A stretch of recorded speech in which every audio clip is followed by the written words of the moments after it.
What's up everybody, it's Pokémon, and today I'm starting what could become a series that I call Storytime, where I tell you about some things that happened during my Pokemon adventures. Now, everybody gets their start somewhere, and my start with the main series games was with Pokemon Silver. But it was pretty much a solo run, it was done on some weird website, and I didn't get past the Lake of Rage, so that's not what I want to talk about. Instead, I want to talk about my first legitimate playthrough, that of Omega Ruby, that I started in July of 2016.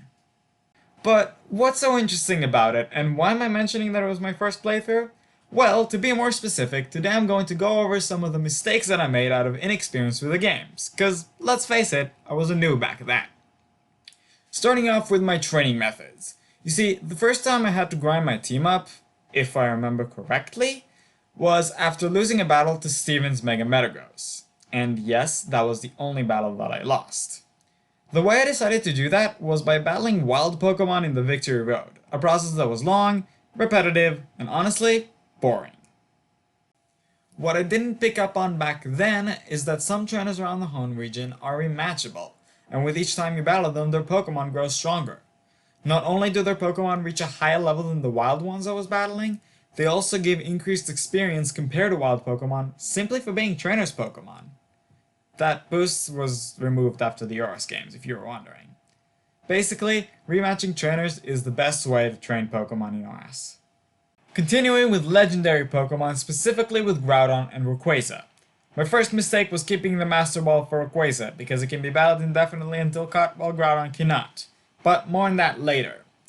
Of course, I wasn't aware of any legendary catching strategies, so I went down the Cave of Origin without any preparation. When the fight started, I thought it was going to be a breeze. Ha ha ha! How wrong I was. Omega Ruby's Groudon knows Rest, a move that can completely heal it 10 times throughout the battle. Even if I did know of Paralysis helping captures and had a way to paralyze a ground type, the sleep status from Rest would just override it. Though, sleep does help as well, but it was at full HP. And I was a noob, that's the entire point of this video.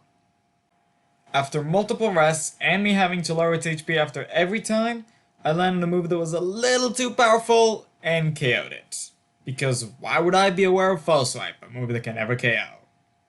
I was quite devastated, because I wanted to use that Groudon and knew I couldn't because of it. But then I thought of something. The last time I saved the game was while going down the cave. If I close it without saving again, the progress, including KO and Groudon, would be deleted. To clarify, I thought I was an innovator at the time for making up soft resets. And yes, I closed the game completely. I wasn't aware of soft resets, I wasn't even close to knowing it had a button combination. The second attempt went better, and I caught Groudon. Back to Rayquaza and the Master Ball, that battle obviously was a piece of cake, and so was the one against Zinnia. The one I struggled against was Deoxys. It, like Groudon, has a recovery move with, well, recover, which, along with my general incompetence, caused me to fail it not once, but twice. Thankfully, knowing about the Deoxys battle, I saved the game right before catching Rayquaza, but having to catch it 3 times and beat Zinnia was not something I wanted to do. Another Pokemon you can only get once in Omega Ruby is Cosplay Pikachu, a female Pikachu that can put on outfits and is meant to be used in contests. Though, I try to use it for something else. You see, I wanted to complete the National Pokédex and get the Shiny Charm. In order to do that, I needed, along with many other Pokemon, a Pichu. Though, the only Pikachu in my boxes was Cosplay Pikachu, so I put it in the daycare together with a male Pikachu from my brother's game. Since that's how I understood was the best way to get eggs, that is an entirely different mistake I made.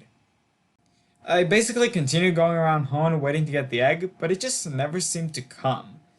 It was only after I think a week that I didn't get the egg that I looked online and discovered that Cosplay Pikachu can't actually breed. It was also much later that I discovered that egg generation chances don't matter whatsoever, and that a different language Ditto is the best breeding partner to anything. From one-time Pokemon to just rare Pokemon, Shinies. I actually have 2 stories here.